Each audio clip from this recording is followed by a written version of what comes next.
What if evolution isn't the whole story? What if something about it doesn't quite add up? Not because we want to believe in magic or miracles, but because the explanation just doesn't feel complete. Today, we're going to explore some arguments against evolution, not to preach, not to convert, but to ask honest questions, and maybe even challenge some assumptions. Let's talk about the holes, the puzzles, and the pieces that some people believe just don't quite fit. Let's start with the basics. Evolution, as most people understand it, is the theory that all life on Earth shares a common ancestor. Through natural selection and random mutation, life slowly diversified into the millions of species we see today, including humans. But here's the thing, not everyone buys it, and not all of them are religious fundamentalists. Some are philosophers, scientists, or just curious skeptics who ask, is that really how it all happened? One of the biggest challenges to evolution is complexity. The idea is simple. Some systems in nature seem too complex to have evolved step by step. Let's take the human eye. Darwin himself admitted the eye posed a serious problem for his theory. It's made up of multiple interdependent parts: the retina, the lens, the iris, the optic nerve. If even one part doesn't work, the whole system fails. So how could it have evolved gradually? This idea is known as irreducible complexity. Michael Bay, a biochemist, made it famous with examples like the bacterial flagellum, a tiny motor-like tail that some bacteria use to swim. It has dozens of parts, all perfectly arranged. Take one part out, and it stops working. So how could it evolve piece by piece if each part on its own doesn't do anything useful? Imagine a mousetrap. It needs a base, a spring, a catch, and a bar. Remove any part, and it stops working. That's the argument. Certain biological systems seem more like mousetraps than Lego sets. They don't work halfway built. Now, maybe evolution has answers to these objections. But the questions still stand. How do we know gradual changes can build systems that don't function until they're complete? Next, let's talk about information. Every living thing has DNA, which is like a biological instruction manual. And here's where it gets interesting. DNA contains massive amounts of information, blueprints for building proteins, tissues, entire organisms.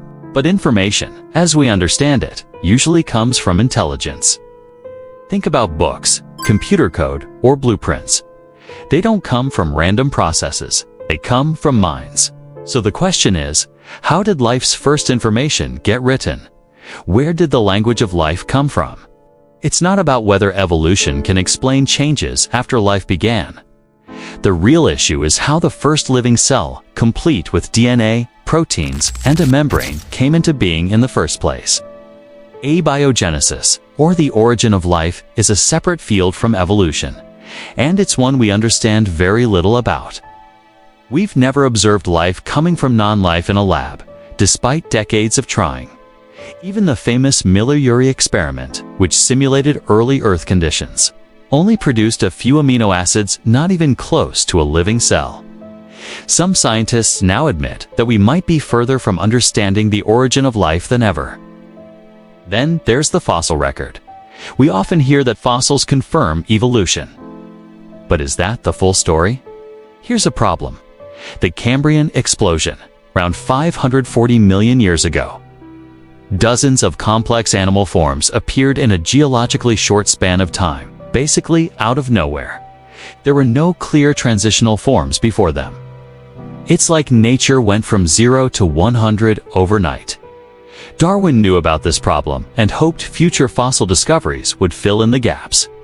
But more than 150 years later, many of those gaps are still there. Some transitions, like dinosaurs to birds, are well documented. But others, like how life went from simple single cells to complex multicellular organisms, are much fuzzier than the textbooks suggest. And when it comes to human evolution, things get even trickier. The fossil record of hominids is patchy, full of controversy, and often based on fragmentary evidence. One skull fragment, one tooth, sometimes that's all we have. Interpretations change. Australopithecus afarensis, better known as Lucy, was once thought to be a clear link between apes and humans. Now some researchers argue she may not have walked like us after all. Then there's the problem of consciousness. We're not just physical machines. We think, feel, imagine. We create art, write poetry, worry about the future. Can random mutations really explain why humans developed self-awareness and moral reasoning? From an evolutionary standpoint, traits that help us survive tend to stick around. But why do we write symphonies? Why do we risk our lives for strangers? Why do we ask why? Some argue that evolution can't fully explain the mind. The brain, maybe? The neurons and chemistry? Sure. But the subjective experience, the sense of self, seems to be something else, something more. Now, let's get philosophical. If evolution is purely about survival, then truth isn't what matters, survival is. But if our minds evolved only to help us survive, not to know what's true, how can we trust our reasoning in the first place? This is a problem known as the evolutionary argument against naturalism, put forward by philosopher Alvin Plantinga. If our brains are just survival machines, truth becomes a lucky accident.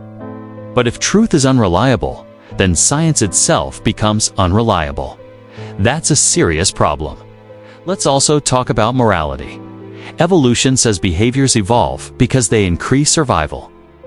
But if that's true, then what we call good is just what helped our ancestors survive, not what's actually good. So when we say murder is wrong or love is good, we're really just echoing our genes, not accessing any moral truth. Many people, including atheists, believe in objective morality. They believe some things are truly right or wrong, regardless of evolution. But if evolution shaped our values, then morality is just biology, not truth. And that raises questions about justice, law, and human rights. Are they real or just useful fictions? Now, let's be clear. None of this disproves evolution. That's not the point.